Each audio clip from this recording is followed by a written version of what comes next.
You're listening to Voice of the People USA Radio Network, heard in 98 countries with over 64 million listeners a month. We stream live 24/7 on our website, www.vopusaradio.com.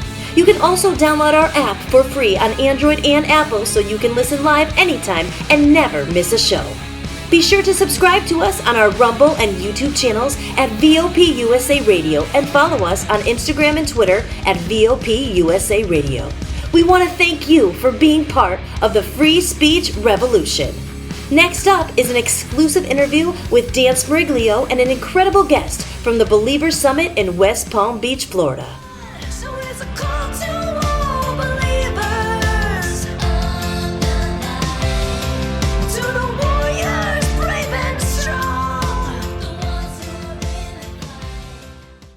We are Joel and Kathy Davisson. Hello.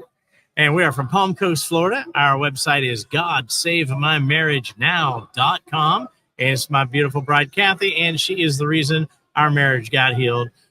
We had 10 years of bad marriage. After 10 years, she finally said, Joel, I'm done. I'm done with this marriage the way it is. If you don't, I'm going to divorce you. Then we got in front of new information, and our marriage got kicked in the right direction, and we ended up with a happy marriage. Now, are we actually starting the interview right now? Yeah, we're on. Oh, we are on. Okay. You are recording. All right. That's so cool. Yeah. And, we were talking off air, and we're out there over 1 million people. We are completely grassroots. And I started this right from the Army to law enforcement to holding rallies and doing it all, for the right reasons. And then you run into the big money that comes up against it, doing it for the wrong reasons. And I said, I'm going to go online and start my own radio show in 2008. That wasn't very popular then. And I'm not exactly tech savvy. Wow. But we found the way to keep it up, and we turned it into a whole network. Wow. And we're in 98 countries. We're heard by millions of people. And the missing part of my life was when I met this beautiful lady. Yeah. And, God gave me a miracle with her because I have some enemies. There's various intelligence agencies that don't like me. There's a lot of globalist friends that don't like me. There's a lot of New World Order types who don't like me, want me dead. That's okay. That's how you know you're over the target. He's uncensored and he tells the truth. Yes. I don't care. Awesome. And even though I won't do my usual spiel because this is a wholesome interview, so I'm gonna spare you my wrath and my ranting. Yes, because we're here to talk about love. Yes, but as always, I lovingly say to hell with the CIA, FBI, DOJ, DOD. I hate you all. Anyway, so God bless you both. So please, if you would be so kind. Maybe and tell us where you met, first of all. Well, yeah. Where and how? And because you said in total, how long have you been married? 40 years. 40 years. Okay, but 10 years ago, was that, you said you did not So we had 10 bad years. Okay. Now we've had 30 great years. Okay. But Kathy can share a little bit of where we were in the 10 years and how we got to the good years. Yes. So we met on October 21st, 1983 at a flea market. And he was selling 8 tracks of cassettes. So he had headphones on listening to the Bible. He was reading the Bible. And I come along and I'm looking through the 8 tracks at that point. And he says, you're in the wrong section. You want the Christian section. I said, that's true. So he pointed me the right direction. Ended up asking my mom if he could take me out because in my world back then, I had to ask permission to go out on the date. Yep. And I lived under their roof, their rules. I was 19 years old at the time.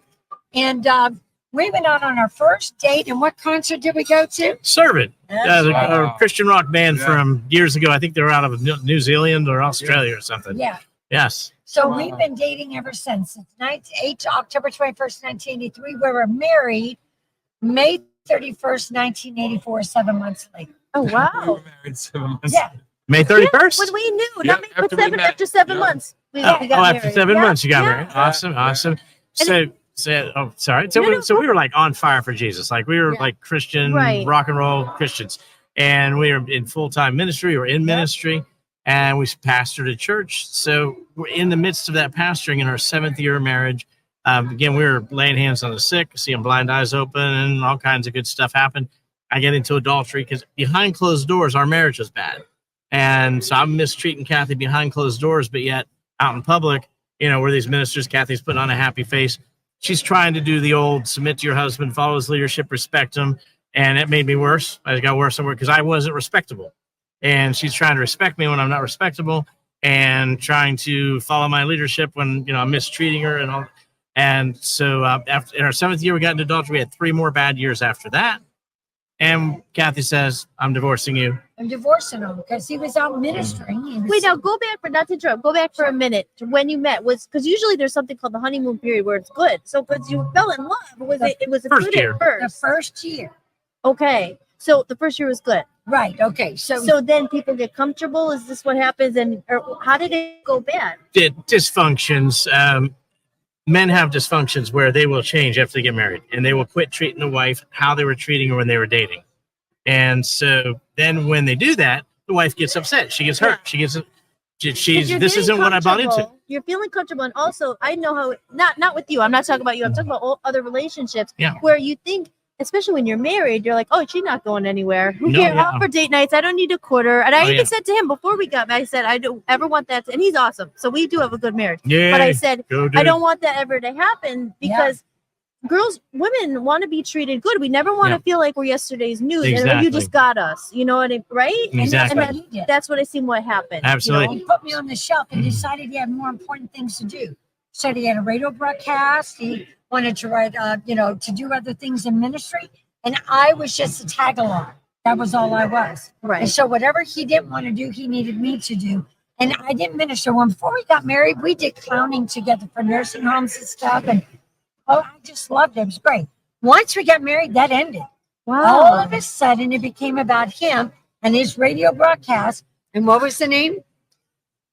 Success from a Christian perspective with evangelistic teacher Joel Davisson, where here we're having this horrible marriage behind closed doors, but yet I'm doing the teaching because I'm like the man of God with the power for the hour. And Kathy was my tag along, like she said. And so I'm teaching on how to have success in every area of life, including family and marriage. And our marriage is bad behind closed doors. I remember one time we're on our way to do one of these seminars. We would do at a restaurant we would rent, use a room at. And on the way, Kathy's like, Joel, I want to talk with you. So she'd been trying for a week or two to talk with me. Of course, when the dysfunction sets in and her wife says to her husband, I need to talk with you. That's like, can I pull your teeth out one at a time without any medication? And so, of course, what was my answer? No. That's right. So on the way there, she's like, finally, I can talk to Joel. So, Joel, can we talk? I'm like, no, Kathy, I'm listening to my cassette tape. I was listening to a cassette tape of my favorite teacher, getting ready to do this meeting later. I said, no, I can't talk right now. She's like, but Joel, we need to talk. I've been wanting to talk to you for 2 weeks. You won't stop and let me talk to you.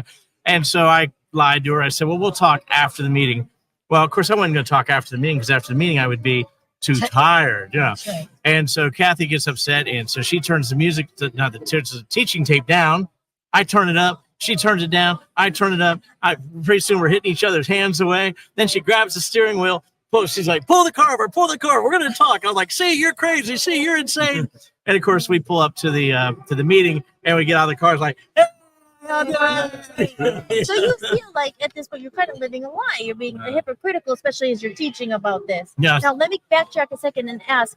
Now it's not from the story of when you met and he was reading the Bible, the Christian tapes. That does sound like you are both of God. You're very important. We were on your fire. Religious, your faith. So that was the foundation. It sounds like. So did you feel like you strayed away from God, or what happened? And I guess what brought you back together? What do you think went wrong? Because relationships are where you learn about each other and yourself. Absolutely, right? And the toxic things happen, and then you heal. Exactly. You love each other, so you work through it. So, yeah. So in my mind, it was all Kathy's fault. It was actually all my fault.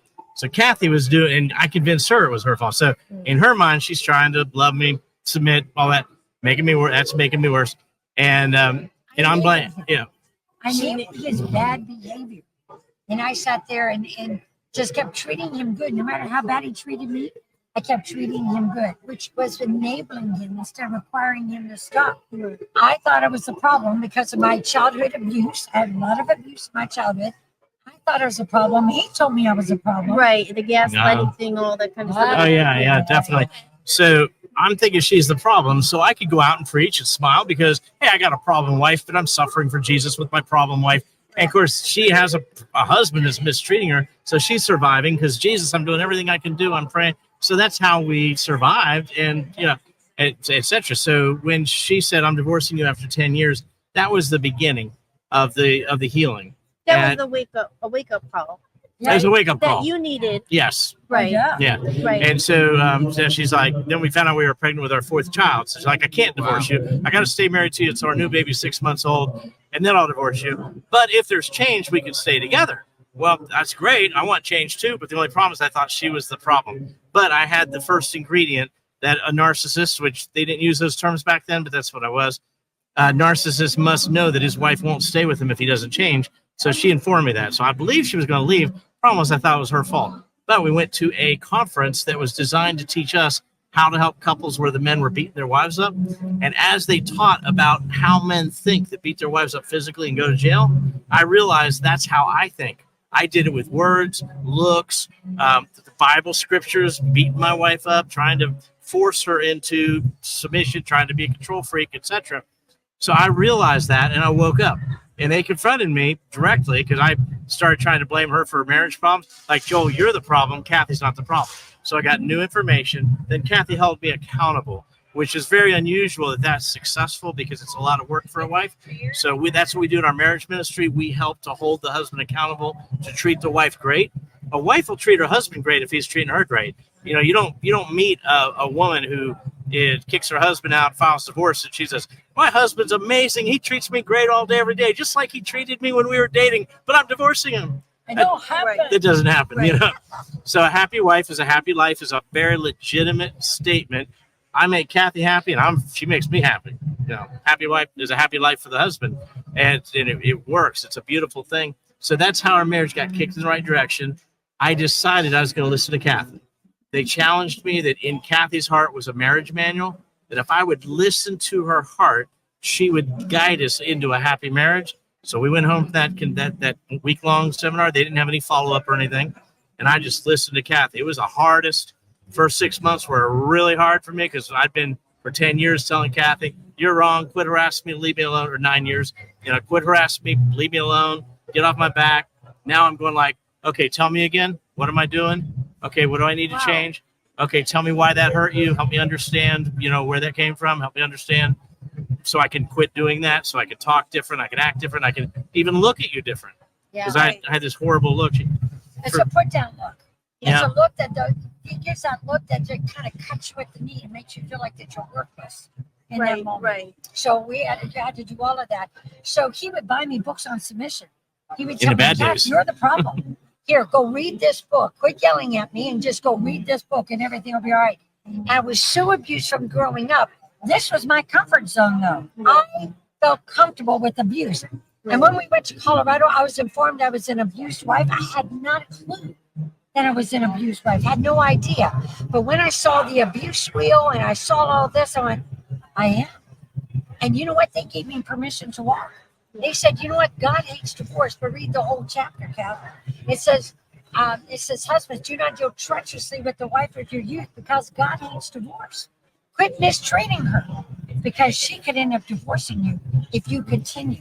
And that's where I ended up in our 10th year. I was done. Whether I was right with God or not, to me, it didn't matter at that point because I was tired of him coming home and yelling at me, telling me I'm wrong all the time and using this put-down look that cut me at the knee, make me feel like I'm worthless. Or handing me books on submission, telling me to shut up, be quiet, do whatever I tell you to do, you know? I was tired of all of that. I needed to be treated like a human being. Right. And I didn't realize how bad it was till we went to Colorado. Right. And they opened up my eyes and went, oh my gosh. So now I've learned that I can walk if you don't treat me right. Right. So now he's held accountable. Right. He started treating me good. I said, okay, we're good. We can keep moving forward. And here we are 30 years later. And it's like a rare story because you really hear more about people are like, no, I'm just leaving. And also I like commend you for trying to change it and changing, not trying.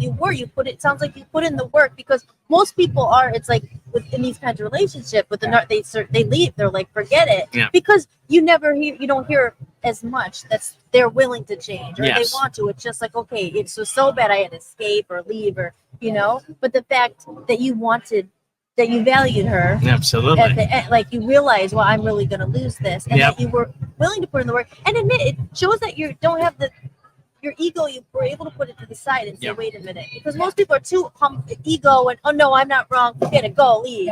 But the fact that takes a big person to, and even to come on air and say that, you treated your wife bad, that's not cool. There are a lot of people who are like, no, why would you stay, but what you did, it's not like, it's also commendable because you are you changed now, and you have 30 years now. Exactly. You didn't just give up, because they say love and marriage, it does take work or whatever, it could take some work, but it's always about learning our mirrors and reflections of each other. And why did you attract this into your life? What did you have to learn about yourself? About your trauma, or why you were, I was accustomed to. Yes, exactly. In your comfort zone with that. So you learned a lot from this. Why did you choose him to begin with, and why was that in your life? We learn these things. Exactly. So you guys sound like you've very grown a lot. Absolutely. Especially spiritual.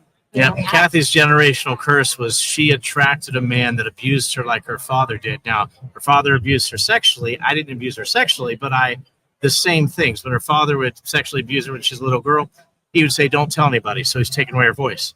So when we'd get into big fights, I'd say to her after I got her to repent and apologize for not being submissive.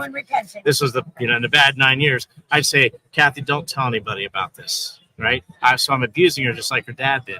Then her father sexually molesting her. What takes little girls' power and control of her life away more than that? So she marries me. We date. I was a wonderful dater, like most guys. I worshiped the ground she walked on, treated her great for a year. Then the second year, I'm like, leave me alone, drop the subject, quit harassing me. And all she wanted to do was talk to me. Well, how unfair was that? Taking the control away from her, treating her unfairly, just like her father did. So that was her generational curse. She attracted a man to abuse her just like her father. My generational curse was I did exactly what my father did. My father was a pastor, got into adultery just like I did. He left my mother just like I left Kathy, even though we got back together. My father didn't make it back with my mom. But he left my mother on April 1st, 1973, I think it was. I left Kathy on April 1st, 1994. Wow. So it's a cycle, the generational cycle. The generational curse. Are breaking it, and the reason, because you said you passed your test by saying, we're ready to leave. I'm done. I'm done with this. Goodbye. Yes. Like that was your test, and your own self-worth. A lot of that goes back to that, right? Or we worth that what we are worth more. Yes. But we get in these relationships are the hugest test of our life. I was lots of toxic ones before I met him, and but I met him after I had done some self-work, and I was like, I don't need a guy anymore. I'm okay. I don't want any more bad relationships. Yeah. And it wasn't that much long. I did meet him, but it was after I did the self-work. But like for you, when you said no more, I'm worth more. I can't take this anymore. Yeah. And then you were willing to step up to the plate. And you guys sound like you broke the curse. Oh, broke the curse. Or cycle, not curse. Yeah. Broke the cycle. The curse too. Oh, it is. Right? Yeah. Oh, no, definitely. Yeah. What do you think? I'm sorry. You talk a little bit. No, he's just enjoying hearing you talk, Yeah. I love her. And I think the biggest thing is to admit that, not to think you're perfect, to admit that you are imperfect. That, all right, she had a past of, dating people who are like alcoholics, things like that. I've never been drunk. I've never been high. Hey. Does that make me a perfect person? Absolutely not. Yeah.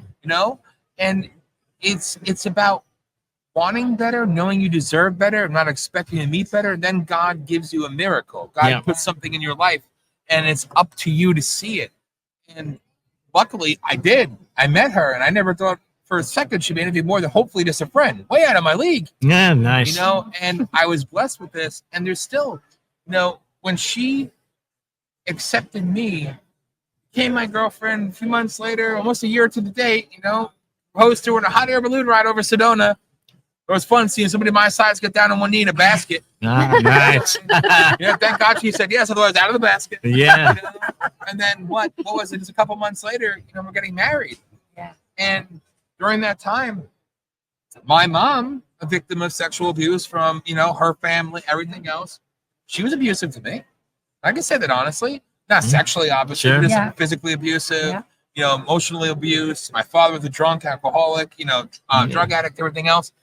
And I always decided that I'm going to be the opposite of them. But at the same time, I was taking care of my mother. I'm not big on the mental health thing, but I believe she had some definite issues. Sure. Well, your dad was an alcoholic, so he would have driven her out of her mind. Yes. Well, that's besides the point. So there was a lot to it. And when she met me, my mother was in the hospital for year 2 at that point. Wow. So because of what hospital did to her. They basically pharmaceutical, they killed her. We were at the People's Convention 7 to 8 weeks ago at Turning Point, in Detroit. My mother said, make me a promise. I want you two to go. No matter what, I want you to go. My mother was in hospice, and she said, I don't want you here when I'm unconscious. I don't want you to see that. Go. Promise me you'll go. So we went, talked to the nurse. We were leaving Sunday, got halfway back from Detroit. She died that night, 64 years old. So my mother died young. She did. And she went through hell for 3 years, open wounds from not moving her. Anyway, but long story short is she had to bear me taking care of her because I'm an only child. My father's not in the picture, trying to do what I can. I don't even see that she got that as well. She took my baggage unbeknownst to me because I'm strong, independent, but and you don't want that for her, but it happens. And then even with her passing, it's like, there's a sense of, I love my mother and I miss her, but it's like she made the decision in the end. She said, I'm not quitting. You're happy. That's all that I want. I'm going home to God. Yeah. And she made the choice. But even after that, it's like, and my mother said, you're going to feel relieved when I'm gone. And I said, absolutely not. I don't believe in that. But there is a sense of it because, she's out of pain, out of misery. Yeah. And here I am, like, I'm an orphan at 41. But it's like, okay, well, now it's time to start life again. Yes, absolutely. Right? Absolutely. But just the other day, we were flying here. I don't even realize that I'm emulating things that my mother would do. She would find the negative a lot because she had mental, there was a lot wrong. But if something good would happen, I'm not saying it was all bad, but she would find the negative in everything. And I always said, I don't want to be like them. I was doing it, not knowing I was doing it. So I had this revelation as I'm sitting on the floor the other night, packing my luggage 2 hours. We were going to leave at 3 a.m. I'm like, why am I doing this? The military was get up and go, Why? All these different things kind of came to me and hit me hard, right?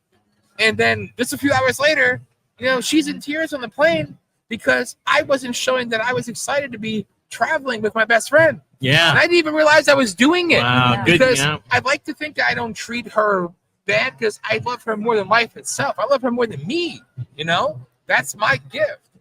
And I want to be different, but sometimes you don't realize what you do and trying so hard not to be something becomes something else. The nice thing is, even though it was through tears, but you were coaching him. Yeah. She was. Yeah. So you'll get to the point where, as his wife, where before you get to tears, you'll catch him. You'll go, honey, right now you're not acting like you're excited about going on this trip with me.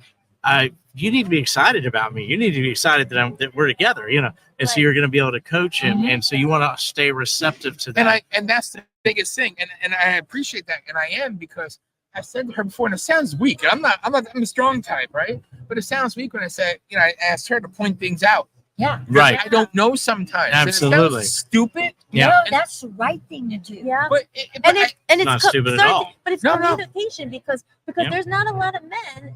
Well, maybe there are more, but like that are open to talking. And as women, you should know what I'm thinking. They don't. We know that, right? We tell women don't say that. Well, yeah, right. We know that now. You really have to tell them because they, like he said, he didn't even realize, and I should have. And again, you learn, but it was nice. And I said, he's emotionally mature because he's open to it. And he's like, he wanted to talk about it. Sometimes I won't talk and I'm just like this, and I won't talk. And he's like, just talk to me.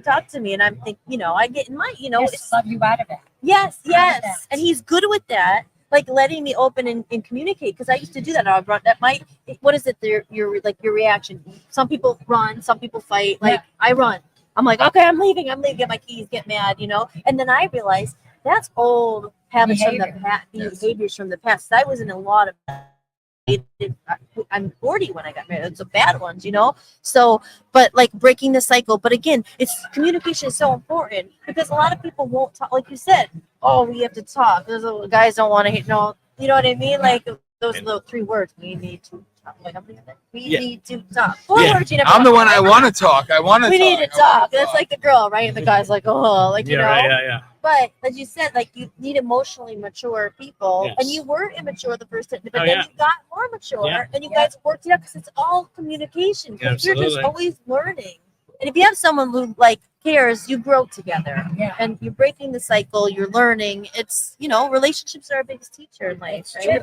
The Bible says that you're a helpmeet. You help him, that helpmate, secondary citizen.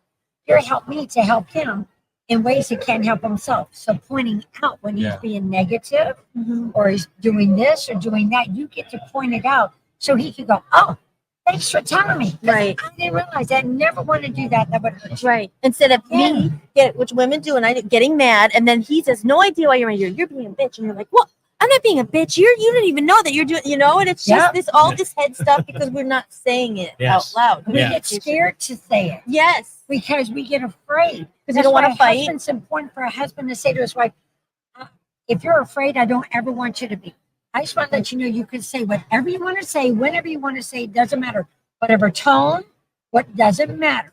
Just tell me. He says that to me. Yeah. Yes, I and mean he's really good with that. And again, he had a fight with that with me because I was the quiet one who was like, no, I don't want, I don't want to. Like we don't want to say it or something. Feeling safe. That's like you're not gonna. Again, there's abandonment issues, right? When I really say it, he's gonna leave. Yep. There's all those things when in relationships. They say it's like mirrors of ourselves and our traumas and all that stuff. That's where you can say to him, I need you. I'm feeling unsafe to say this to you. I need you to be that safe place. Right. So by saying that, he could go, okay, I can buckle up. I'm good. Right. Yeah. Yeah. And we tell ladies all the time, making sure that you say, I need you to be a safe place right now. Yeah. Maybe it doesn't matter where all this came from, doesn't matter. A husband can love his wife up and out of every situation. Yeah. Just like Christ brought healing to the bride of Christ, so a husband can bring healing to his wife.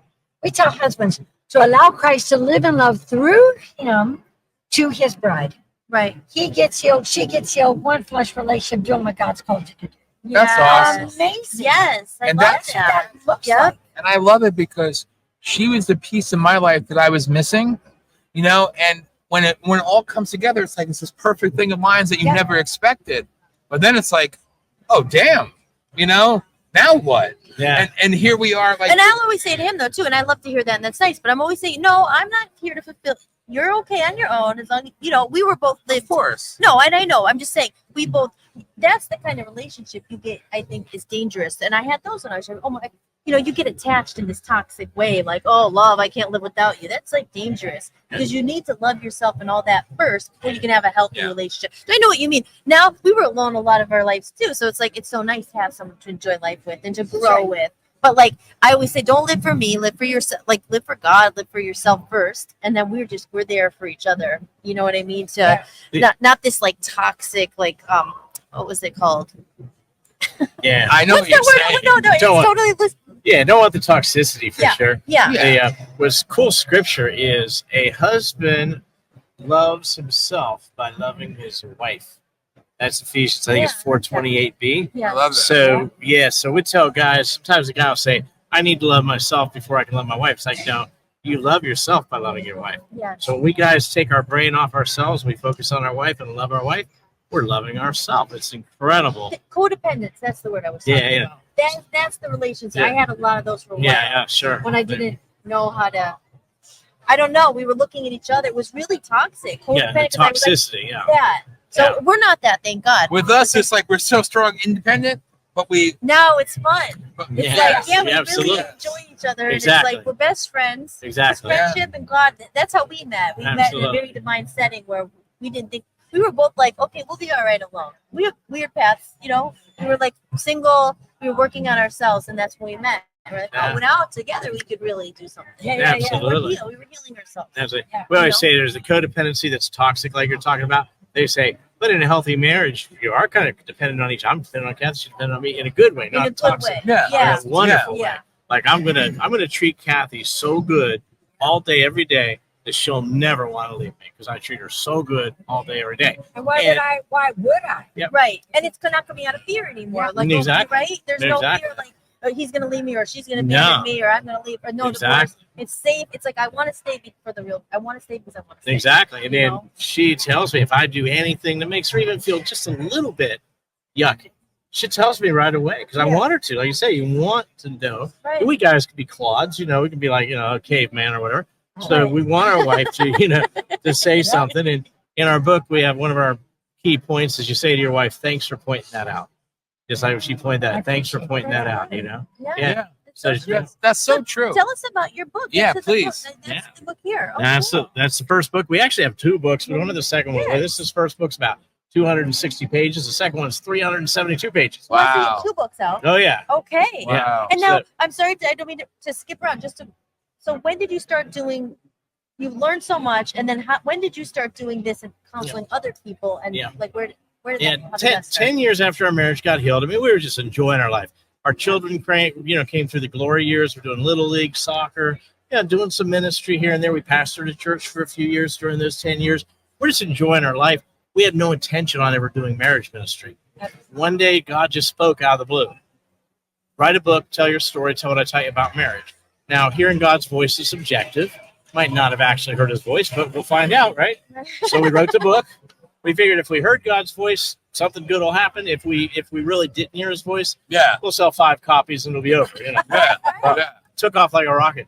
Wow. We've sold 20,000. Yeah, we've sold 20,000 copies. I mean, we made 200 copies, sold 500 copies, sold 2,000 copies, sold 5,000, and so it took off. And we've been helping couples ever since we wrote the book. We've been helping couples full time with marriage. That's what we do for 20 years now. That's so. And so obviously God spoke. Wow. So you've been doing it for 2 years, 20 years helping couples. And helping a lot of couples. Oh my gosh. Just like you. Wow. That's so cool. Marriage. Oh yeah. Wow. Yeah. We got 20,000 copies, word of mouth. We don't have a publisher. Right. Yeah. We all word of mouth. Wow. That's awesome. That is awesome. I respect that. Now, where are you guys based on? Are you in Florida? Palm Coast. Okay. Yeah, right by Daytona Beach, St. Augustine. We have a book of 500 testimonies of couples that got impacted through the marriage ministry and wrote little testimonies. You really paid it forward. You really paid it forward. Oh my goodness! Yeah, totally. Yeah, absolutely. It's an amazing, beautiful thing. So we do 5-day marriage intensives where people come to Palm Coast. We've had people probably from all 50 states. So we never isolated that for sure, but we're pretty confident we've been from all 50 states and 7 different countries. We've had like Australia, we've had maybe a half a dozen couples. Canada, we've had 10 or 12 couples, over the years, and then from all over the country. So they come for 5 days, very intensive weekend. We have 12-hour DVD set. We got the 2 books. Then a huge key, once a couple learns all this stuff, we have phone calls 4 nights a week. And they can call in once, twice, 3, 4 times a week if they need to just get accountability to, hey, we started arguing about this. We always joke. We always say, what's he wrong about this time? Most of the time, we guys are wrong. Yeah. So we tell guys, don't argue with your wife because you're probably wrong. And so why argue with your wife if you're probably wrong anyway? Just the Bible says for us to understand our wife. So if you think your wife's wrong about something, if you don't argue and you just stop and you say, who gives a damn what I think? What does my wife think? And you just encourage her to keep talking to you and telling you how she's feeling and thinking, then we guys are smart. We can figure out why she's right if we let her talk enough and explain it to us enough. And again, nine times out of 10, when a couple has an argument, the husband's wrong and the wife is right. That's just pretty much across the board, Yeah. And sooner we learn that, sooner we learn that, the better. Yeah. And there's a chemical in women's body called oxytocin, which is the feel-good hormone. It causes a woman to be in a better mood, be more positive, to have a better outlook on life, be less critical, causes her to fight disease, live longer, and more important than fight disease and live longer, makes her want to make love more. There you go. More important than dying young, So, the priorities. That's great. So, a woman gets her oxytocin raised from her husband more than anything else, even though we have on our YouTube like 100 different ways women can raise their own oxytocin, all things they can do. But a man can raise his wife's oxytocin more than anything. And it's hugs, smiles, kisses, compliments. I even have a tattoo, J&K, Joel and Kathy, and I can't see anything, HSKC, hugs, smiles, kisses, compliments, which is how sex keeps coming. That's funny. HSKC. I love it. That's so cool. Oh, yeah. So you give your wife flowers, you take her out on a date, you hold her hand when you're driving the car. All this stuff raises a woman's oxytocin. But what they found out scientifically is when a woman is talking to her husband, oxytocin is flowing the whole time. As long as you only say something like, oh, really? Wow, that's cool. Oh, my gosh, what'd you think then? You're like, are you going to do the, oh, okay, Then her oxytocin keeps flowing. As soon as a husband starts to say something contrary to what you say, whether it's just a different point of view, an argument, a debate, anything negative, anything different than what she's saying, the oxytocin stops. And the cortisol, which is a stress thing, which is poison, starts. So we tell guys, look, if you're going to argue with your wife, you better make sure it is darn well worth it, because it's going to turn the oxytocin off and it's going to turn the cortisol on. You're going to get her grouchy, irritable, angry, in a bad mood. She's not going to want to have sex, you know. And like, after all, I mean, what's the goal here? Yeah. That's so we always tell guys it takes two people to argue. Guys like, my wife always argues. It's like, no, it takes two people to argue. If you shut up, it's not an argument. So if a wife is frustrated at her husband, you do something wrong, she's telling you about it, that's not an argument, as long as you don't say, well, get off my back, or quit talking to me, or just talk to me nice, or quit yelling at me. When you do that, now it's an argument. Yeah, but it's true. That does. Yeah. But as long as your wife's talking and you're listening, oxytocin's flowing, and that makes her like you. So yeah. So we have a t-shirt that says a happy wife is a naked wife. I love it. Oh my gosh, you guys are awesome. They're cool. We gotta get you back on the show. You've been listening to Voice of the People USA Radio Network. Be sure to subscribe to us on our Rumble channel at VOP USA Radio, as well as on our YouTube channel and on Instagram and Twitter at VOP USA Radio. We stream live 24/7 on our website, www.vopusaradio.com. We want to thank you for being part of the free speech revolution.